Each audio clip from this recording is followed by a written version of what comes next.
हे आपका स्वागत है टारगेट सरकारी नौकरी चैनल पर। मैं हूं शाद अली। सुपर टेट 2021 की तैयारी हम शुरू कर चुके हैं। सिलेबस के अकॉर्डिंग विज्ञान के लिए 10 अंक निर्धारित किए गए हैं इस परीक्षा में, और विज्ञान में फिजिक्स, केमिस्ट्री, बायोलॉजी यानी भौतिक रसायन और जीव विज्ञान, इन तीनों विषयों के टॉपिक्स को शामिल किया गया है। एक एक टॉपिक को हम यहां कवर करेंगे और विज्ञान के सिलेबस के हिसाब से आज का जो पहला टॉपिक है इसमें वो है दैनिक जीवन में विज्ञान, साइंस इन डेली लाइफ। इसमें जो हम जीव विज्ञान, भौतिक विज्ञान, रसायन विज्ञान को हम अपनी डेली लाइफ में यूज करते हैं उस पर आधारित प्रश्न होंगे। यहां से इस वीडियो से एक क्वेश्चन आपको डेफिनेटली एग्जाम में देखने को मिलेगा, तो इस वीडियो को बहुत ध्यान से देखिएगा। जो लोग इस चैनल पर नए हैं, सब्सक्राइब नहीं किया है, तैयारी करना चाहते हैं तो सब्सक्राइब कर लीजिए, जल्दी से बेल आइकन प्रेस कर लीजिए। वीडियो का स्तर इतना सही होता है, कम से कम आप एक लाइक कर सकते हैं। व्यूज के अकॉर्डिंग इतने लाइक्स नहीं हो पाते हैं, अगर आप भूल जाते हैं तो शुरुआत में ही लाइक कर दिया करें। चलिए हम टॉपिक शुरू करते हैं। तो आज हम पढ़ने वाले हैं जीव विज्ञान की शाखाएं यानी ब्रांचेस ऑफ बायोलॉजी। जैसे भाई जीव विज्ञान तो एक बहुत बड़ा विषय हो जाता है जिसमें जीवधारी अलग तरह तरह के जीवधारी हैं, ठीक है। जैसे प्लांट्स हैं, आपके प्लांट्स के बाद में एनिमल्स हैं, उसके बाद में माइक्रो ऑर्गेनिजम्स हैं। इन सब का अलग अलग अध्ययन, जैसे सांपों का अध्ययन क्या कहलाता है, मत्स्य यानी मछलियों का अध्ययन क्या कहलाता है, इस तरह के क्वेश्चंस डायरेक्टली फ्रेम होते हैं। जैसे टमाटर का रंग लाल क्यों होता है, ठीक है। इस तरह के क्वेश्चंस आज हम डिस्कस करेंगे। तो ये तथ्यों पर आधारित है और डायरेक्टली क्वेश्चंस पूछे जाते हैं यहां से, तो इसको मिस मत कीजिए।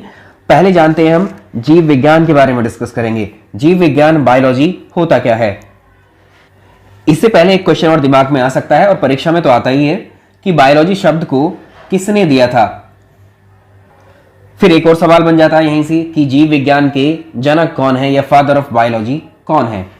ये दोनों ही प्रश्न आपकी परीक्षा में पूछे हुए हैं। हमने कहा था हम बेसिक फंडामेंटल्स को क्लियर करते चलेंगे, तो बिल्कुल सीक्वेंस वाइज ये स्टडी है आपकी। पहला क्वेश्चन यहां से बनेगा कि बायोलॉजी शब्द, बिल्कुल शुरुआत है ये, बायोलॉजी शब्द जो है इसको किसने दिया था। तो बायोलॉजी शब्द को देने वाले थे लेमार्क। याद रखिएगा, बायोलॉजी शब्द दिया था किसने, लेमार्क ने दिया था ये शब्द। इसके बाद में अब एक सवाल अगला ये बन जाएगा कि जीव विज्ञान के जनक कौन हुए। शब्द तो ये दिया है किसने, लेमार्क ने, ये सवाल पूछा हुआ है, लेकिन जीव विज्ञान के जनक या जीव विज्ञान के जो पिता हैं वो है अरस्तु यानी अरिस्टोटल। बहुत इंपॉर्टेंट है, ये ग्रीक दार्शनिक थे, ये भी याद रखिएगा। अरिस्टोटल जो थे ग्रीक दार्शनिक थे, और फादर ऑफ बायोलॉजी, जीव विज्ञान के पिता या जीव विज्ञान के जनक अरिस्टोटल को कहा जाता है। अब बात करते हैं कि जीव विज्ञान या बायोलॉजी है क्या, इसमें किसका अध्ययन किया जाता है। पर्यावरण विषय में हम अध्ययन कर रहे थे कि हमारे जो वातावरण है उसमें बहुत सारे, जैसे पेड़ पौधे, जानवर, मानव, कीड़े मकोड़े, पशु पक्षी, सूक्ष्म जीव, ये पाए जाते हैं। इन सब में जीवन पाया जाता है, और जिनमें जीवन होता है वो कहलाते हैं सजीव, लिविंग ऑर्गेनिजम्स। तो जितने भी इस धरती पर, अर्थ पर जितने भी जीवधारी हैं, जितने भी लिविंग ऑर्गेनिजम्स हैं, जितने भी सजीव हैं, उन सजीवों का जब हम अध्ययन करते हैं वो किसके अंतर्गत करते हैं, बायोलॉजी के अंतर्गत करते हैं, जीव विज्ञान के अंतर्गत करते हैं। तो एक सिंपल डेफिनेशन क्या देंगे आपकी, study of all living organisms is called as biology, या सभी जीवधारियों का अध्ययन जो है जीव विज्ञान कहलाता है। तब जीव विज्ञान की क्या परिभाषाएं हो सकती हैं, बायोलॉजी की स्टडी ऑफ लिविंग ऑर्गेनिजम्स यानी सजीवों का अध्ययन ही जीव विज्ञान कहलाता है, या सभी जीवधारियों का अध्ययन क्या कहलाता है, जीव विज्ञान। या सिंपली जब सजीव हैं, सजीव वही तो होंगे जिसमें जीवन होगा, जिसमें लाइफ होगी, तो जीवन का अध्ययन या स्टडी ऑफ लाइफ भी हम बायोलॉजी कह सकते हैं, क्योंकि जीव विज्ञान को ही लाइफ साइंस भी कहा जाता है, जीवन का विज्ञान। चलो ये बात मान ली, ये बात सही है कि सभी जीवधारियों का अध्ययन, सभी जितने भी सजीव हैं, लिविंग ऑर्गेनिजम्स का अध्ययन जीव विज्ञान कहलाता है। लेकिन सजीवों में तो बहुत सारे असंख्य जीव हैं, जैसे मानव है, जैसे हम लोग हैं ना, जानवर है, और कुछ पानी में रहने वाले हैं, कुछ बाहर रहने वाले हैं, कीड़े मकोड़े हैं, बहुत छोटे छोटे हैं, वायरस हैं, बैक्टीरियाज हैं, शैवाल हैं, कवक हैं, ये सब हैं। अब ये तो बहुत ब्रॉड हो गया ना सजीव एक वर्ड, तो इनको फर्दर जो है जीव विज्ञान को हमने अलग अलग ब्रांचेस, अलग अलग शाखाओं, अलग अलग क्षेत्र में डिवाइड कर दिया। अब उन पर क्वेश्चन बनते हैं, देखिए कैसे। सजीवों में हमारे पास 3 मेन कैटेगरी हो जाती हैं। लिविंग ऑर्गेनिजम्स में जैसे जीवन किस किस में होता है, कौन कौन होते हैं सजीव, पेड़ पौधे होते हैं यानी वनस्पतियां होती हैं, इनमें जीवन होता है। जंतु या जानवर, इसी में हम लोग भी आ जाएंगे, जानवरों में। और अगले हैं सूक्ष्म जीव, जैसे जीवाणु, विषाणु, ये सब क्या है, सजीव है, लिविंग ऑर्गेनिजम्स हैं। अब हम अलग से अगर बोलना चाहें इसको कि पेड़ पौधों, देखिए ये बहुत बड़े बड़े ब्रॉड एरिया हैं इनके, बायोलॉजी के अपने अपने एरियाज डिवाइड कर दिए गए, जिसमें जैसे पेड़ पौधे हैं या वनस्पति, अगर पेड़ पौधों का प्लांट्स की हम स्टडी करने लगे तो इसको हम बोलेंगे बोटनी यानी वनस्पति विज्ञान। ऐसे ही जंतुओं का अध्ययन हम करने लगे, जानवरों का अध्ययन करने लगे तो उसे हम कहेंगे जूलॉजी यानी जंतु विज्ञान। ऐसे ही हम जीवाणु विषाणुओं को अध्ययन करने लगे तो इसको बोलेंगे हम सूक्ष्म जीव विज्ञान यानी माइक्रोबायोलॉजी। तो इनको लिख लेते हैं, ये एक एक कभी कभी डायरेक्टली ये पूछ लिए जाते हैं आपसे। ये तो बेसिक्स से थे अभी, इसके बाद हम आगे भी बढ़ेंगे।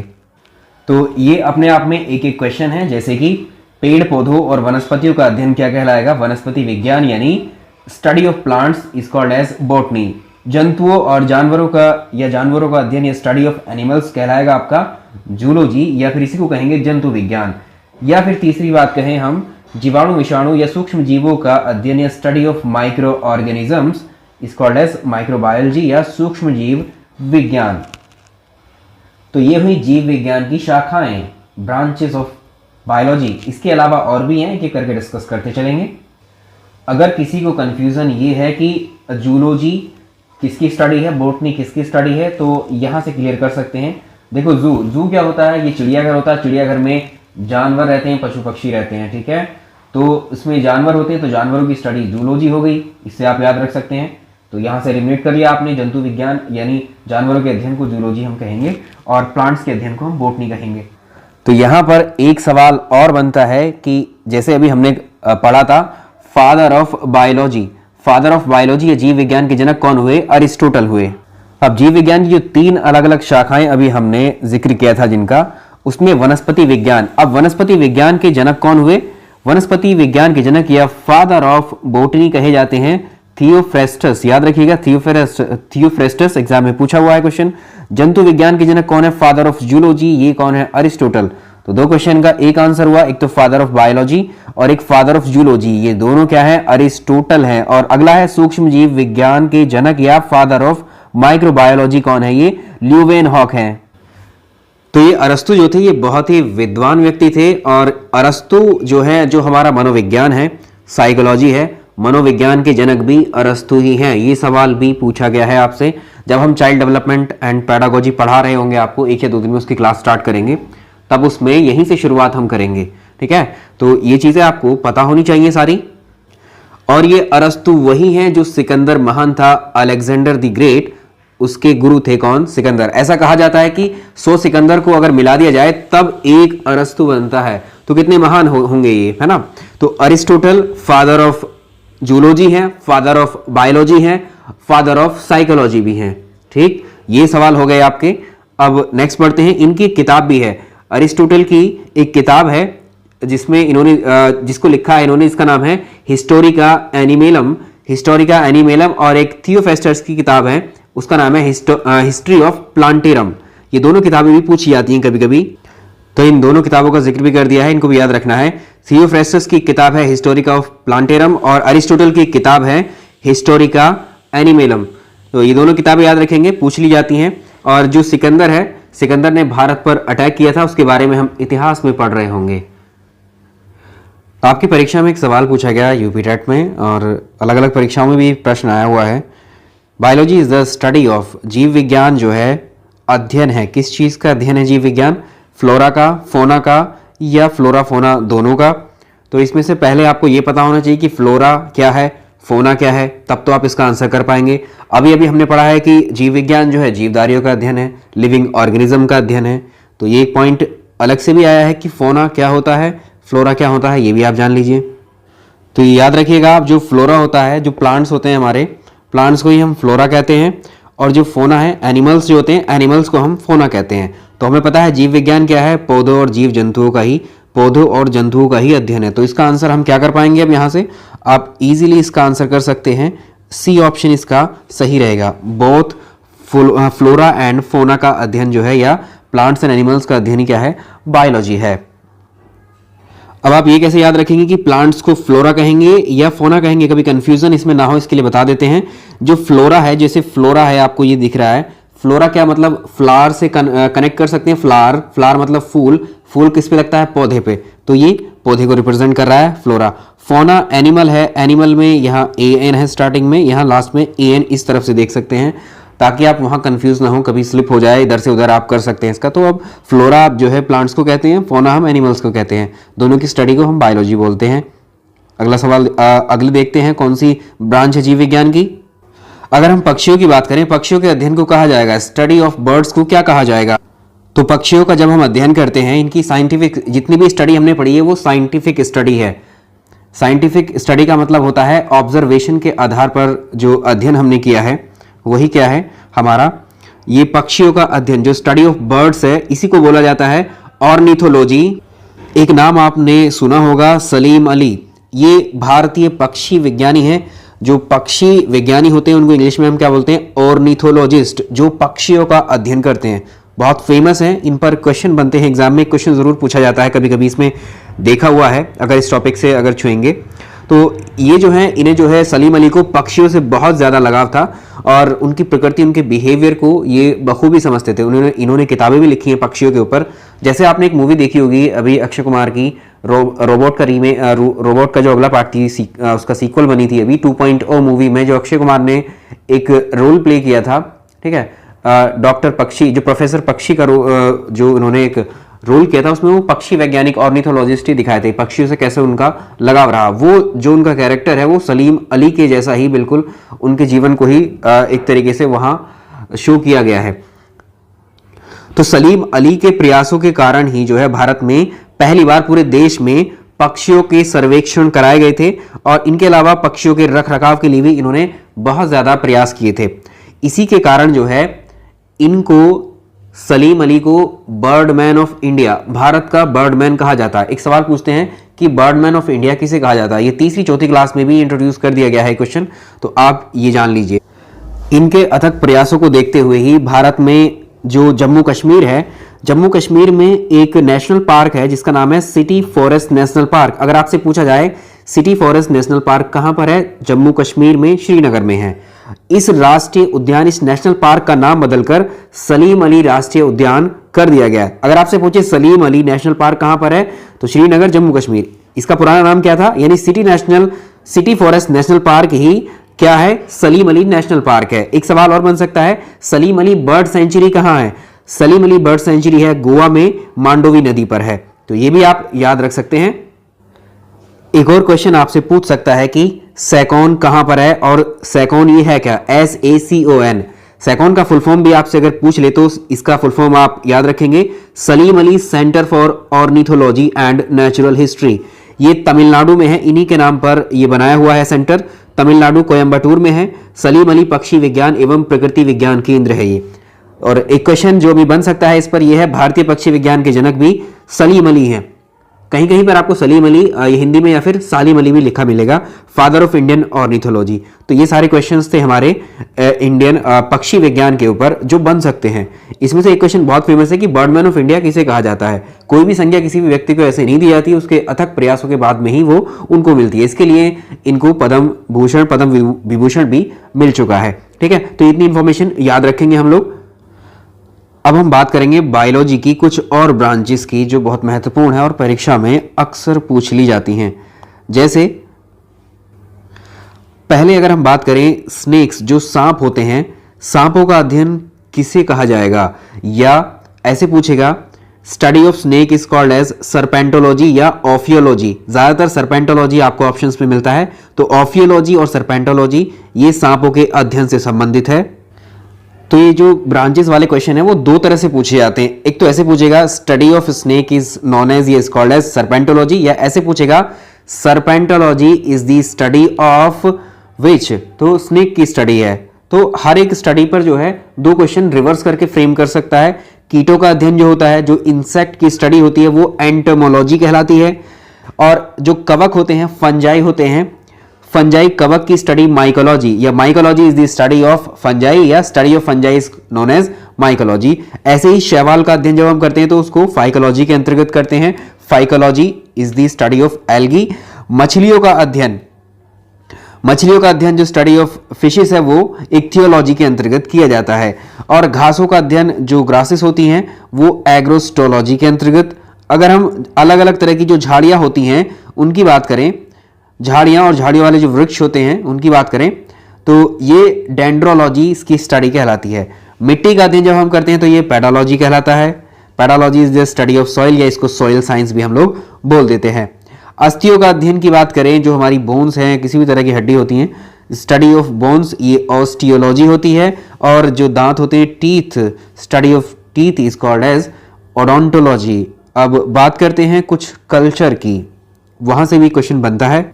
जैसे हम बात करेंगे कुछ जैसे पालन होता है, मधुमक्खियों को पालते हैं, रेशम कीट पालते हैं, मछलियों को पालना, तो इन पर भी क्वेश्चन बनता है। ठीक है, मधुमक्खी पालन को हम बोलते हैं एपीकल्चर।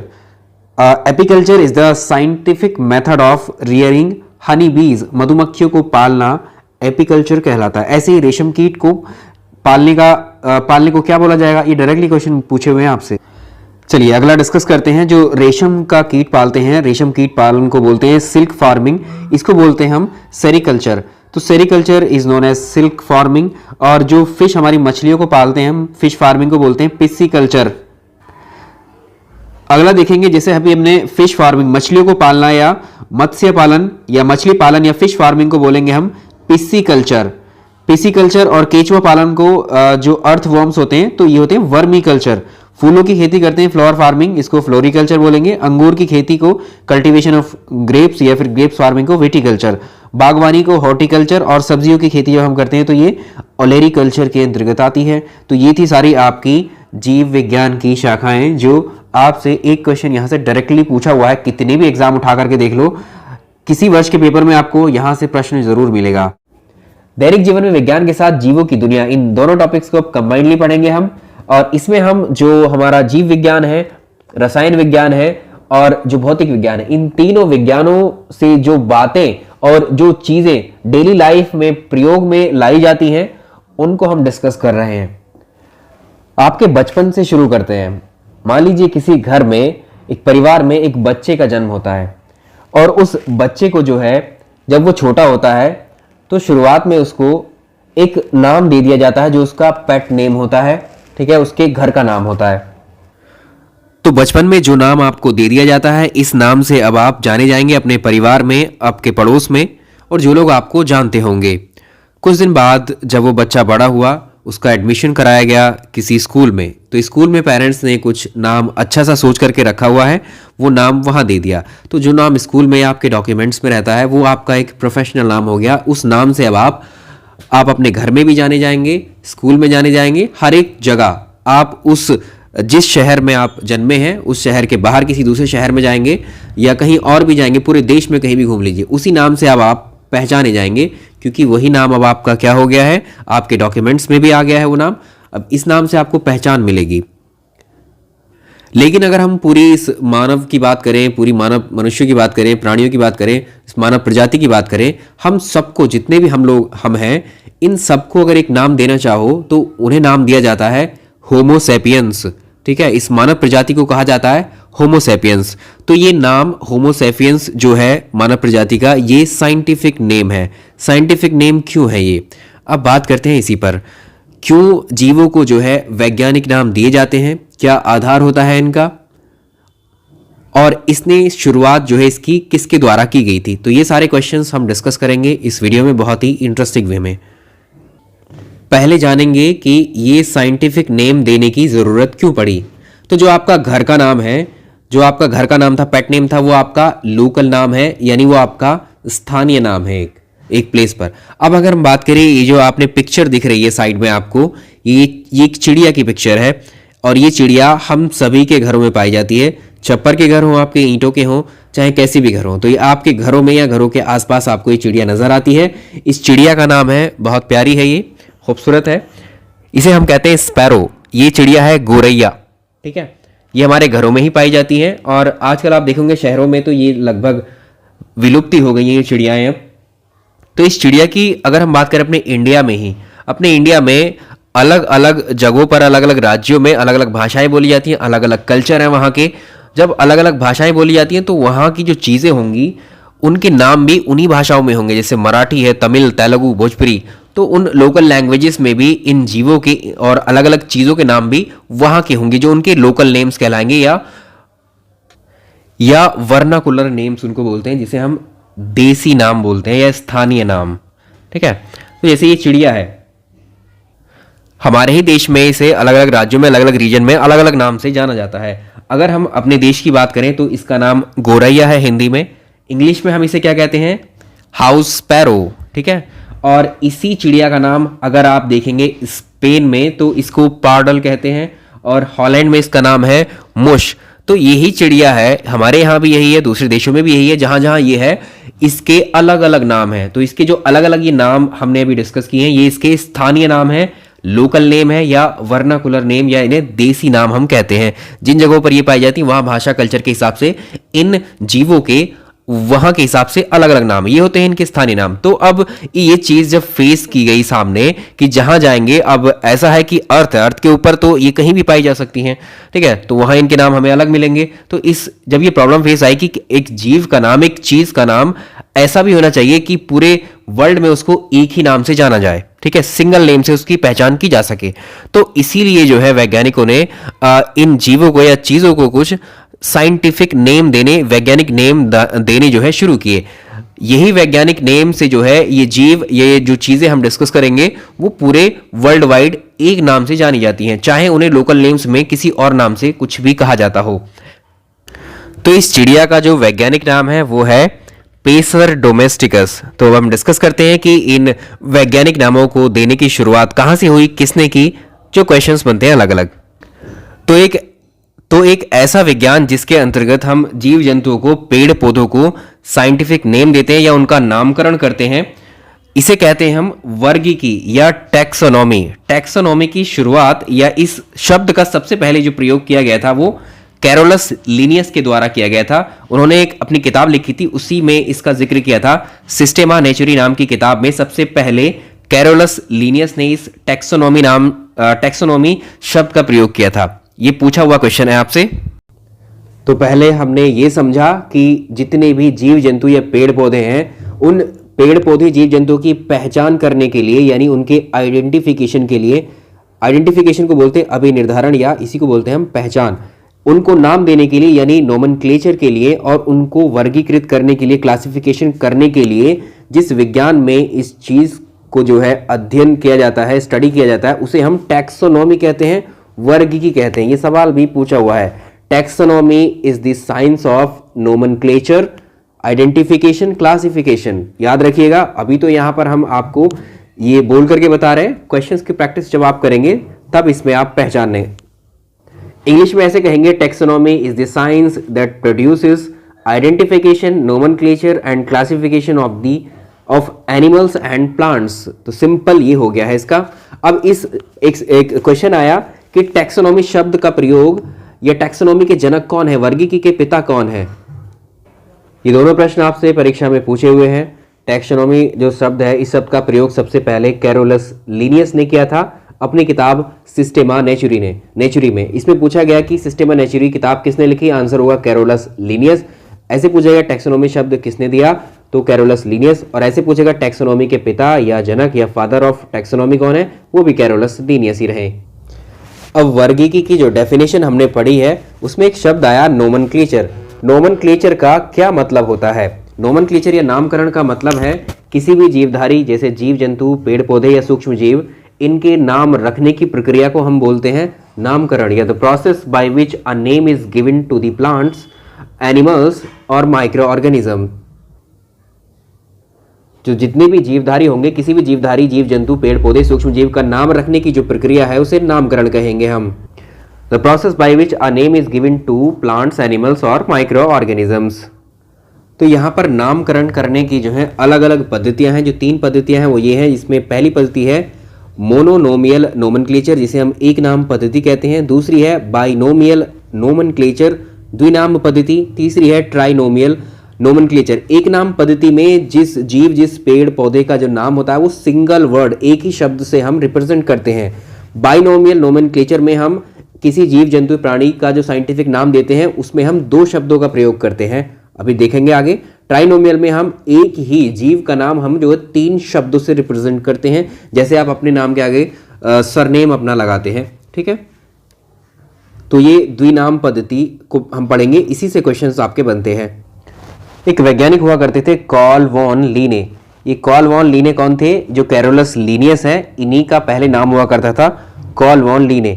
तो कैरोलस लीनियस ने ही बताया था, जो नाम रखने की विधि है, जो नाम रखने की पद्धति है, उसे नाम दिया इन्होंने बायनोमियल नोमेनक्लेचर या द्विनाम पद्धति इन्होंने कहा, जिसे हम कहते हैं आज साइंटिफिक नेम। यानी किसी भी जीव या पेड़ पौधे को जो नाम दिया जाता है, उस द्विनाम पद्धति में जो नाम हम देते हैं उसको साइंटिफिक नेम कहा इन्होंने।